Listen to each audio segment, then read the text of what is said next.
নমস্কার, কেমন আছেন সবাই? আশা করছি খুব ভালো আছেন। চলুন, এই বর্ষায় আর শুধু বসে বসে ভালো লাগছে না, খালি মনে হচ্ছে কিছু একটা মোকচার খাওয়া যাক। যেমন ভাবা তেমন কাজ। বাড়িতে ছিল কিছুটা ময়দা, আর তাতে সামান্য কালো জিরে, একটু নুন, আর হ্যাঁ, এখানে আমি একটা কথা বলে রাখি, জলটা আমি আগে দিয়েছি, তবে তারপরে আমি তেলটা দিয়ে মাখিয়েছি, কিন্তু ময়ানটা আগেই দিয়ে দেওয়া উচিত। আমি তবে সেই সময় দিলেও আমার টেস্টের কোনো সমস্যা হয়নি। আমি বানিয়েছিলাম নিমকি ভাজা। বেশ ভালো করে মেখে রেখে প্রায় ঘন্টাখানেক রেখে দিয়েছিলাম। তারপর এবার বেশ ভালো করে রুটির মতো করে বেলে নিয়েছি। বেলে নিয়ে এবার আস্তে আস্তে একটা ছুরি নিয়ে ঠিক প্রথমে ক্যারাচে করে হালকা এবার লম্বায় লম্বায় কেটে নেব।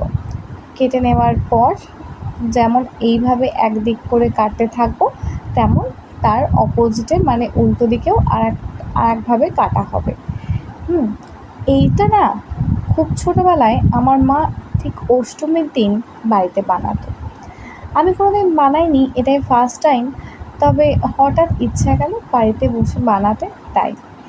কিন্তু তা বলে এমনটা নয় যে একেবারে পুরো দোকানের কেনা মতো হয়েছে, সেরকমটা না হলেও খুব একটা মন্দ হয়নি। বেশ ভালোই খেতে লাগছিলো চা দিয়ে, দুধ চায়ের সাথে নিমকি ভাজা বেশ ভালোই লাগছিলো। দেখতে পাচ্ছেন, আবার লম্বায় লম্বায় বেশ ভালো করে কেটে নিচ্ছি। হ্যাঁ, গুটিয়ে গেলেও এটা কিন্তু যখন তেলে ছাড়বেন তখন অটোমেটিক্যালি এটা ঠিক হয়ে যাবে। হয়ে গেল। আর এক ধরনের নিমকি একটু চেষ্টা করলাম। এটা হচ্ছে প্রথমে একটু হালকা করে গোল করে বেলে নিলাম। বেলে নেওয়ার পর এবার পরোটার মতো ত্রিকোণার শেপের একটা শেপ দিয়ে দেবো। না, এটাতে দেওয়ার পর তাতে একটা কাঁটা চামচ নিয়ে বেশ ভালো করে তাকে বিধিয়ে বিধিয়ে ফুটো করে দিতে হবে।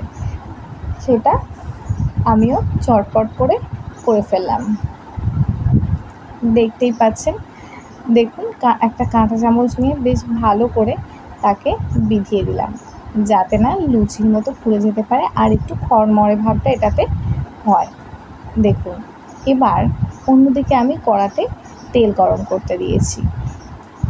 এটা যেহেতু খুব লো আঁচে হয়, প্রথমে তেলটা যখন একটু আসবে তখন একটু দেখে নিতে হবে। আমি এখানে একটা জিনিস করেছিলাম, ফুল ছিল, আমি যখন প্রথমে অল্প কয়েকটা দিয়েছিলাম, দেখতেই পাচ্ছেন বেশ ফুলেছে বেশ, কিন্তু যখন আমি অনেকগুলো একসাথে দিয়ে দিলাম ফোলাটা কম হয়ে গেছিলো। তাই এটাতে খুব অল্প অল্প দিয়ে যখন ভাজবেন, খুব অল্প পরিমাণে দিয়ে ভাজবেন।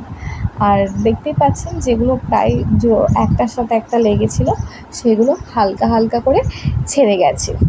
কোনো সমস্যা নেই, শুধু একটাই সমস্যা যে এখানে আমার তেলটার তুলনায় আমি সবগুলো একসাথে দিয়ে দিয়েছি, তাই যেগুলো প্রথমে অল্প কটা ছিল সেগুলো দেখতে পাচ্ছেন ফোলা আছে, কিন্তু সবগুলোই যে ফুলেছে এমনটা নয়, তবে খুব ক্রিস্পি হয়েছিল,